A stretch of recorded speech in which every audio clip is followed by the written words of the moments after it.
Okay, बिस्मिल्लाहिर्रहमानिर्रहीम। तो आज हम स्टार्ट कर रहे हैं पैराग्राफ राइटिंग से। जैसे कि आपको इंट्रोडक्शन मिल गया होगा कि पैराग्राफ कैसे लिखते हैं जब आप क्लास में थे। तो आज हम पैराग्राफ से स्टार्ट करेंगे। तो पैराग्राफ क्या होता है? Paragraph is a group of like sentences which focuses on like one main theme. So we will focus on it.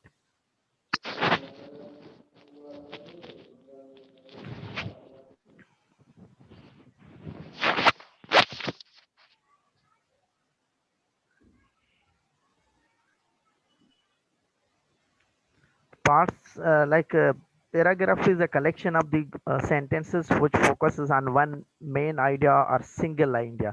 The main objective or like main theme of a paragraph is one main theme, one single point that we discuss about.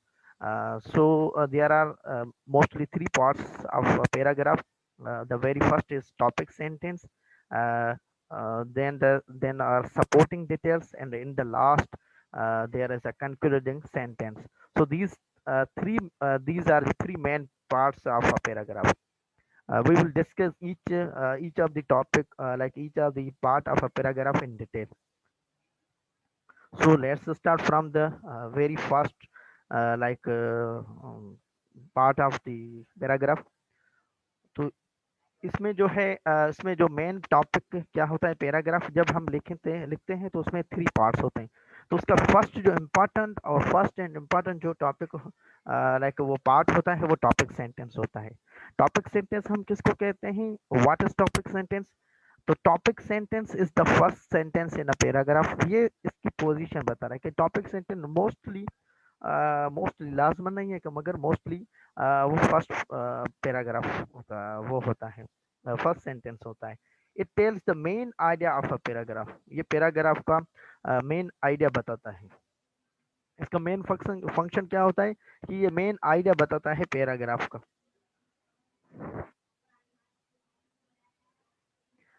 मुझे आप में से सिर्फ ये sir no में बताएं कि आपको आवाज आ रहा है। बस ये सर नो में मुझे बताएं चैट बॉक्स में। ओके, आवाज आ रही है? ओके, बस okay okay okay okay, thank you. तो अभी देखें, ये टॉपिक सेंटेंस होता है। टॉपिक सेंटेंस की जो पोजीशन होती है वो फर्स्ट सेंटेंस होता है। और ये बताता क्या है? टॉपिक सेंटेंस होता क्या है? It tells the main idea of the paragraph. ये पैराग्राफ का मेन आइडिया बताता है। What does it do? इसका काम क्या होता है टॉपिक सेंटेंस का? It introduce the main idea of a paragraph. ये टॉपिक सेंटेंस ही होता है जो आपको बताता है कि आपका पैराग्राफ किस पे होगा।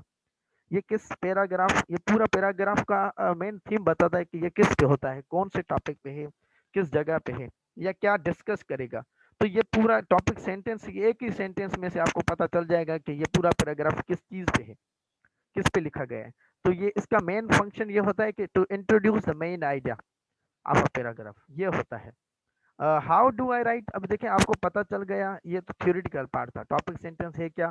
ऐसा सेंटेंस जो पूरा पैराग्राफ का मेन आइडिया बताए। ये हो गया। कहाँ पे होता है? वो फर्स्ट सेंटेंस होता है पैराग्राफ में, ये भी पता चल गया। इसके बाद होता है कि हाउ डू आई राइट, कैसे लिखा जाए। ये हम मोस्टली क्या करते हैं, इसमें समराइज करते हैं पूरे पैराग्राफ को ये बताने के लिए, ताकि ये पैराग्राफ जो होगा ना इस टॉपिक पे होगा। तो हम क्या कहते हैं? Summarize the main idea of your paragraph. हम इसमें समराइज करते हैं पैराग्राफ को। Make clear what your paragraph will be about. तो जब हम लिखते हैं तो ये थोड़ा इसमें एहतियात करना होगा कि हमें थोड़ा स्पेसिफिक लिखना होगा। तो हम उसकी प्रॉपर्टीज पढ़ेंगे कि पैराग्राफ का जो टॉपिक सेंटेंस होना चाहिए उसके कौन से कैरेक्टरिस्टिक्स होने चाहिए। तो हम लिखते कैसे हैं? मोस्टली ये सिंपली फार्मूला अप्लाई किया जाता है, सिंपल वे ही। टॉपिक पहले आप लिखें और फिर उसको मेन आइडिया उसका दें कि टॉपिक पे आपका मेन आइडिया क्या होगा। सिंपल वे है। तो आप ये इस तरह से करते, टॉपिक प्लस मेन आइडिया। आपका टॉपिक क्या है और उसका मेन आइडिया क्या होगा, इस तरह से हम लिखते हैं। Every paragraph in your paper needs a topic sentence. It is obvious that like a paragraph in a paragraph, topic sentence is very essential part. The topic sentence expresses what the paragraph is about. It should include the two key things. The very first is topic sentence, topic, and the second is central idea or main idea about the paragraph. सो हम इसको इस तरह से लिखेंगे, topic plus main idea. मैं आपको example दे रहा हूँ यहाँ पे, अगर एग्जांपल देखे जाए तो यहाँ पे जो उसके एग्जांपल हम लेंगे, तो देखें क्या करेंगे। फर्स्ट क्या होता है, फ्रेंड्स है। सपोज कर मैंने ये एग्जांपल के तौर पे लिखे हैं। फ्रेंड्स क्या है, एक टॉपिक है, एक टॉपिक के फ्रेंड्स। तो हम इस पे क्या लिखना चाहते हैं, टॉपिक देखिए, फ्रेंड पे बहुत सारे आइडियाज हैं। फ्रेंड पे बहुत सारे हम लिख सकते हैं कि लाइक फ्रेंड्स की उसकी हमें एडवांटेज चाहिए, डिसएडवांटेजेस चाहिए फ्रेंड्स की, फ्रेंडशिप के या फ्रेंड्स के, या लाइक उसकी importance in school life, importance in college life, university life, in personal life, in social, emotional, बहुत सारे एस्पेक्ट्स हैं सिर्फ फ्रेंड्स का। या why we should choose like make friends, तो रीजंस भी हो सकते हैं। तो देखिए डिफरेंट एस्पेक्ट्स हैं। तो हम उस सारों को एक में नहीं वो कर सकते, पैराग्राफ में लिख सकते हैं। क्योंकि पैराग्राफ की डेफिनेशन ये है कि कलेक्शन ऑफ द सेंटेंसेस तो हो, मगर किसी एक पॉइंट पे वो डिस्क्राइब करे या उसके बारे में हो, मेन आइडिया हो। तो हम क्या कहेंगे, देखिए मैंने ये बनाया है, friends are necessary for happy life. तो अभी देखिए सिंपल सिंपल मैं सेंटेंस बनाऊंगा ताकि आपको समझ लें। हमारा मोस्टली फोकस ये होगा कि आपको टॉपिक समझ में आए। तो हम कहेंगे friends are necessary for happy life. तो देखें फ्रेंड्स हमारा टॉपिक था, और टॉपिक का कौन सी चीज है, उस पे हम मैं क्या लिखना चाहूंगा, मैं कहूँगा necessity, like like necessity, a need of like friends for happy life. तो मैं अभी रीजन दूँ, इसमें रीजन दूंगा कि why we should make our friends for to make our happy life. तो देखिए हमें पता चल गया कि ये हम जो फोकस करेंगे, हम बताएंगे कि क्यों जरूरी है, जिसमें रीजंस देंगे। तो देखिए कोई ना कोई आपका मेन आइडिया होगा ना किस पे करना है, तो ये होगा, आपको पता चल जाएगा कि इसकी नीड क्या है। इसी तरह से अगर देखें, एजुकेशन एक टॉपिक है, तो एजुकेशन पे आप क्या कहना चाहते हैं। एजुकेशन डिफरेंट एरियाज है, कोई एजुकेशन सिस्टम हो सकता है, इम्पोर्टेंस हो सकती है एजुकेशन की, डिसएडवांटेजेस हो सकते हैं, like challenges of education, girls education, को एजुकेशन सिस्टम, बहुत सारे टॉपिक्स हैं। तो एजुकेशन पे आप क्या बात करना चाहेंगे, तो आप वो बताएंगे, वो पैराग्राफ में लिखेंगे। तो इस तरह से मैं लिखूंगा, there are several benefits of education. तो मेरा जो पैराग्राफ होगा वो किस पे फोकस करेगा, बेनिफिट्स पे। तो मेरा ये टॉपिक हो गया कि बेनिफिट्स ऑफ एजुकेशन। तो देखिए मेरा पूरा पैराग्राफ सिर्फ बेनिफिट्स पे करेगा, डिसएडवांटेजेस पे नहीं करेगा, सिंपली एडवांटेजेस पे करेगा, डीमेरिट्स पे नहीं करेगा। तो मेरा पैराग्राफ एक ही चीज पे फोकस हो जाए, वो कौन सा है, बेनिफिट्स। इसी तरह से मैं अगर कंट्री का किसी का नाम दे रहा हूँ, जैसे कि कनाडा, तो देखिए कनाडा क्या है, ये कंट्री है, कनाडा एक कंट्री है। तो ये मेरा टॉपिक है, इस पे मैं क्या लिखना चाहता हूँ, कनाडा तो कंट्री है, उसका कल्चर लिखना चाहता हूँ, उसकी एजुकेशन सिस्टम पे लिखना चाहता हूँ, क्या लिखना चाहता हूँ, पूरे कंट्री पे बहुत सारी चीज़ें, उसके टूरिज्म के हिसाब से, उसके एजुकेशन सिस्टम पे, उनके लॉ एंड फोर्स के हिसाब से बहुत सारे एरियाज हैं। तो देखिए जो चीज़ मैं लिखना चाहता हूँ हमारा फोकस वो होगा। तो देखिए मैं लिखना चाहता हूँ, Canada is one of the best countries in the world to live in. अभी रहने के लिए कनाडा एक बेहतरीन मुल्क है दुनिया में। तो ये अभी रीजन देंगे कि why we should live in Canada, reason देंगे। तो देखिए एक हमें आइडिया मिल गया कि हम रीजन देंगे कि क्यों रहने के लिए कनाडा बेहतर है। क्यों बेहतर है, तो देखिए हमारा फोकस ये होगा कि ये प्रूव करेंगे कि रहने के लिए कनाडा बेहतर है। तो हमारा फोकस ये होगा, दूसरी चीज नहीं होगी घूमने के लिए और चीजें रहने के हिसाब से। तो हमारा मेन फोकस यही होगा। इसके बाद हम आएंगे, देखें अभी अगर पैराग्राफ के हिसाब से देखें कि टॉपिक सेंटेंस किस तरह से यूज किया हुआ है, इस तरह से होगा। अगर मैं एग्जांपल दूं पैराग्राफ का, तो यहाँ पे आप एग्जांपल इस तरह से देखेंगे, सिर्फ एक सेकंड वेट करें।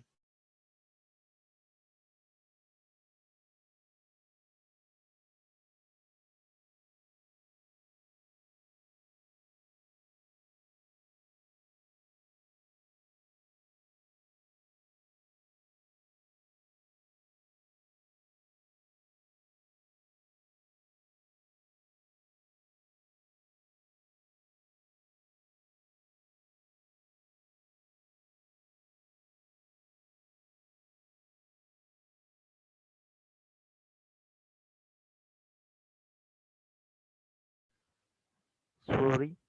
तो अभी देखें हम एग्जांपल देखेंगे पैराग्राफ के हिसाब से। देखें एक मैंने पैराग्राफ लिया है, Canada is one of the best countries in the world to live in. ये टॉपिक सेंटेंस हो गया। अब क्यों रहने के लिए बेहतर है, तो हम रीजन देंगे।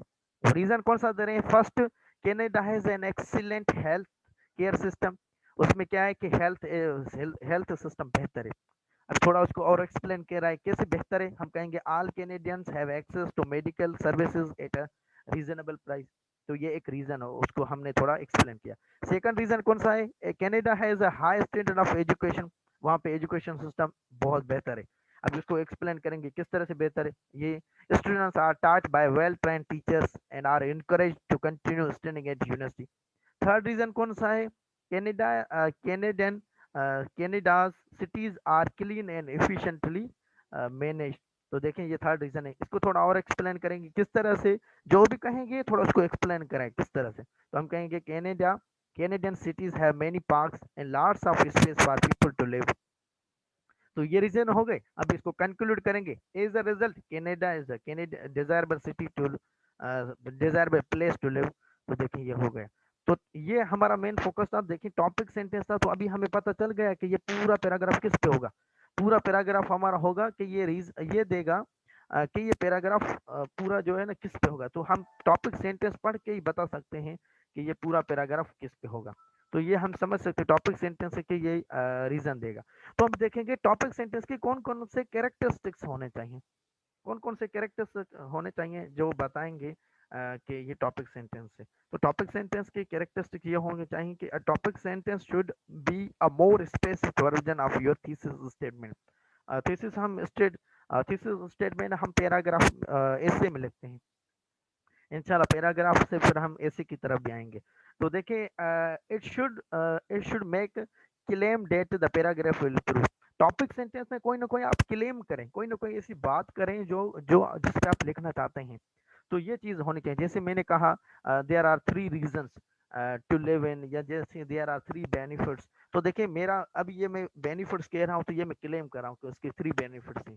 तो ये आप वो कर रहे हैं, क्लेम कर रहे हैं कि बेनिफिट्स के बारे में बताएंगे, दूसरी चीजें के नहीं बताएंगे। तो उसको, और दूसरा क्या है कि आपको यह हो लिमिट सब्जेक्ट, जो आप टॉपिक लिख रहे हैं ना उसको लिमिट करें। लिमिट किस सेंस में, उसका मकसद है कि थोड़ा उसको और स्पेसिफिक करें। जैसे कि I will write three like benefits of education. तो देखिए थ्री जो आपने लिखे ना वो आप खुद को लिमिट कर दिया।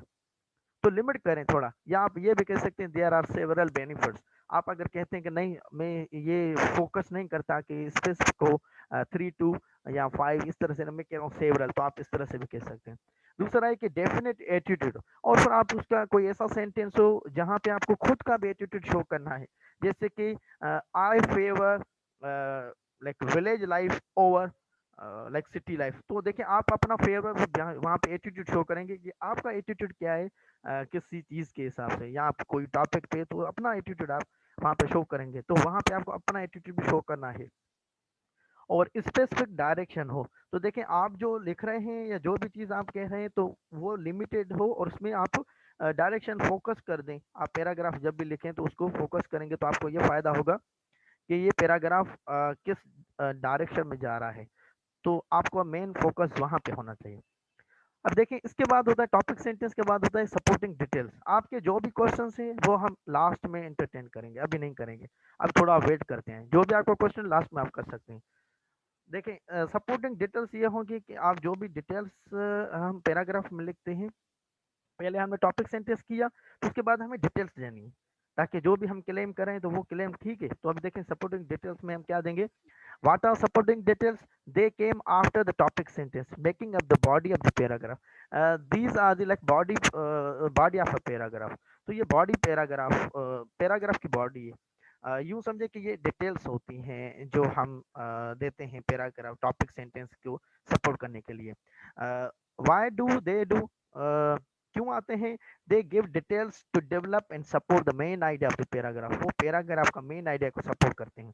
जो आपने टॉपिक सेंटेंस में कोई क्लेम किया ना उसको सपोर्ट करते हैं। जैसे मैंने यहाँ पे किया था Canada is one of the best countries to live in. क्यों बेहतर है, तो अभी मैं सपोर्ट करूंगा उसको रीजन के जरिए। जो रीजंस दूंगा ये सपोर्ट दूंगा, हम उसको बोलते हैं supporting details. How do I write them, कैसे मैं लिखूं। अभी हम लिखते हैं ना जो भी सपोर्टिंग डिटेल्स, हम उसमें मोस्टली ये देते हैं, फैक्ट्स देते हैं, कोई ना कोई फैक्ट है। जैसे कि अगर आप किसी हिस्ट्री के बारे में लिख रहे हैं या कोई ऐसी बात कर रहे हैं तो आप फैक्ट में ये देंगे, जैसे कि लाइक 2020 के रिपोर्ट के मुताबिक इस तरह से अगर कोई फैक्ट्स हैं। या आप अगर मोहनजोदड़ो के बारे में कह रहे हैं तो वहाँ पे एक फैक्ट है कि इसको डिस्कवर किस ईयर में किया गया। तो आप वो जो फैक्ट्स हैं वो आपको बताएंगे। इसी तरह से उसकी और डिटेल्स हैं तो आप वो बताएंगे। कोई आप साइंटिफिक टॉपिक लिख रहे हैं तो वहाँ पे उसको एक्सप्लेनेशन देंगे। लाइक जो भी आप कह रहे हैं, क्लेम कर रहे हैं, जो भी बात कर रहे हैं उसको एक्सप्लेनेशन, या प्रोसेस कोई लिख रहे हैं तो उसको एक्सप्लेन करेंगे और फिर उसके बाद एग्जांपल्स देंगे। तो जो भी आप बात कह रहे हैं उसको एग्जांपल के ज़रिए आप समझाएँगे। तो किसी चीज़ को आप अगर किसी भी पे लाइक टॉपिक पे लिख रहे हैं तो जब भी उसको पहले तो ये होता है उसको आप डिटेल देते हैं। डिटेल दे के फिर उसको थोड़ा एक्सप्लेन भी करते हैं। फिर उसके एक्सप्लेन को और बेहतर करने के लिए आप एग्जांपल भी देते हैं। तो ये इस तरह से करते हैं। इसी तरह से देखें यहाँ पे ये सारे डिटेल्स हैं, जो भी रे ब्लैक में है ना ये सारी डिटेल्स हैं। देखें ये था Canada is one of the best countries in the world to live in. ये टॉपिक सेंटेंस था। तो देखें टॉपिक अभी ये कनाडा बेहतर कंट्री क्यों है रहने के लिए, तो उसको सपोर्ट करना है। कौन से सपोर्ट करने, कम से कम आप 3 दें, डिटेल्स दें या उसको सपोर्ट करने के 3 एक्सप्लेनेशन दें।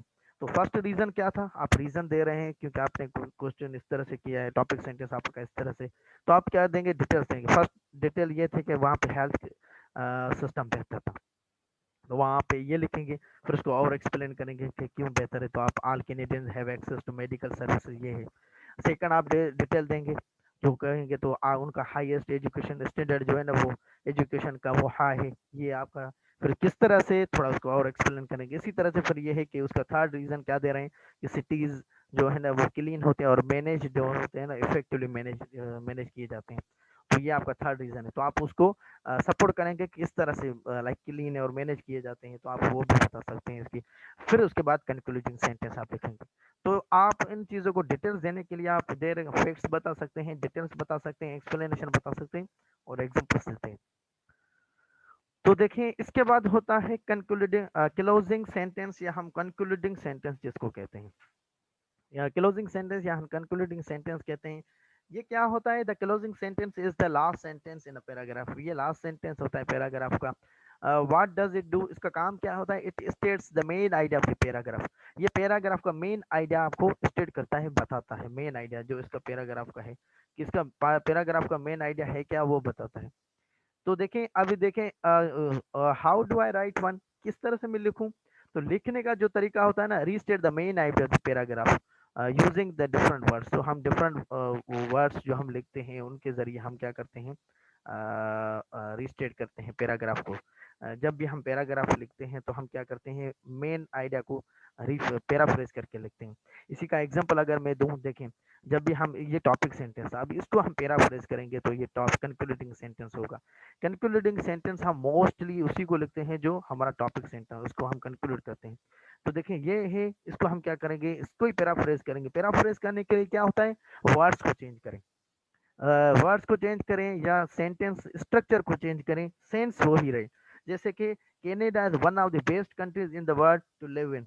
देखिए ये है, तो इसको मैं ये कह सकता हूँ कैनेडा इज अ डिजायरेबल। देखें बेस्ट को हम चेंज करके डिजायरेबल कह सकते हैं, या कोई और बेहतर हो तो हम कह सकते हैं कंफर्टेबल, ये भी कह सकते हैं। तो इस तरह से कह सकते हैं। और कंट्रीज को हम रिप्लेस करके हम कोई प्लेस लिख सकते हैं। देखिए दोनों बात सेम तकरीबन सेंस यही दे रहा है। और फिर तो हम यहाँ पे देखें, यहाँ पे वर्ड कह रहा है तो हम ग्लोब कह सकते हैं। तो इस तरह से हम कह सकते हैं as a result Canada is a desirable place to live.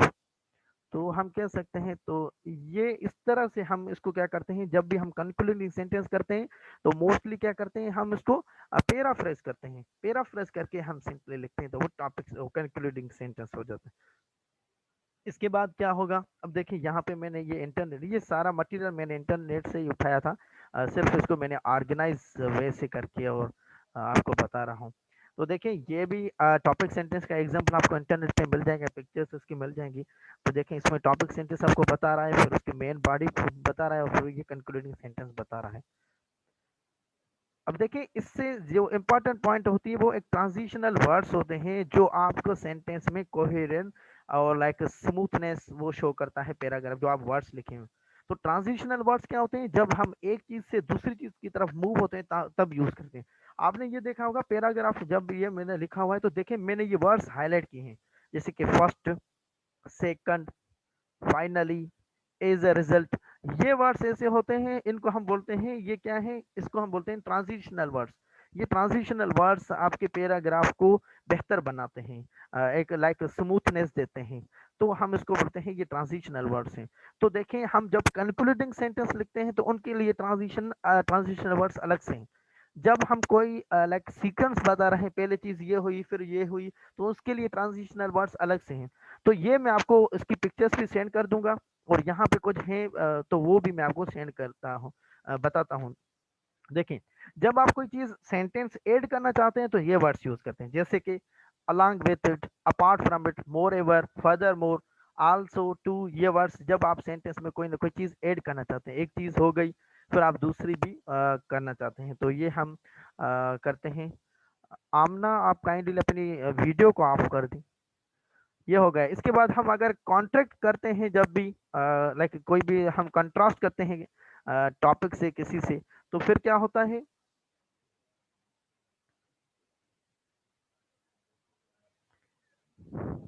जब हम क्या करते हैं ट्रांजिशनल वर्ड्स हम जब यूज करते हैं तो उनके लिए हर किसी का अपना अपना पर्पज है। तो ये होता है, अगर कंट्रास्ट कोई चीज करनी है तो ये वर्ड्स यूज करने हैं, जैसे अगर एक आपने पॉइंट ऑफ की फिर दूसरी कर रहे हैं तो फिर कंट्रास्ट के लिए यूज करेंगे। अगर आप ऑर्डर बताना चाहते हैं तो फिर ये करते हैं, जैसे कि first, second, firstly, secondly, thirdly, in the last, finally, ये कहते हैं, या लाइक अब ऑल, इस तरह से जब भी आप तो मैं आपको वो भी वर्ड सेंड करूंगा जब आप ये फ्लो करें, जब एक एक का मैं इंशाल्लाह ट्रांजिशनल वर्ड्स आपको सेंड करने की कोशिश करूंगा, या किसी और के पास है तो वो भी सेंड करते हैं। या आप किसी चीज पे एम्फासाइज करना चाहते हैं सेंटेंस में, तो आप ये वर्ड्स यूज करते हैं, जैसे कि like it is obviously, like it is obvious that you have done like wrong job. तो हम इस तरह से किसी चीज पे एम्फासाइज करना चाहते हैं, या it is being clearly written that you have to pass the exam. तो इस तरह से ये सारे वर्ड्स हम जब किसी पे एम्फोसाइज करना चाहते हैं ये वर्ड्स यूज करते हैं। और भी आप डिफरेंट वो यूज कर सकते हैं ट्रांजिशनल वर्ड्स। तो ये हैं ट्रांजिशनल वर्ड्स। ये पूरा आपका पैराग्राफ के बारे में था। अभी जो भी क्वेश्चन है तो आप कर सकते हैं, उसके लिए आपको ये करना होगा कि पहले मैं गर्ल्स को दूंगा मौका, जो उनका क्वेश्चन है आप वो करें, फिर बॉयज में से, ताकि एक हम स्मूथनेस रखें। वरना इस तरह से होगा कि डिस्टर्बेंस होगी। तो आहिस्ता आहिस्ता हम सबको देंगे, फिर मैथमेटिक्स में हम बॉयज को पहले चॉइस देंगे।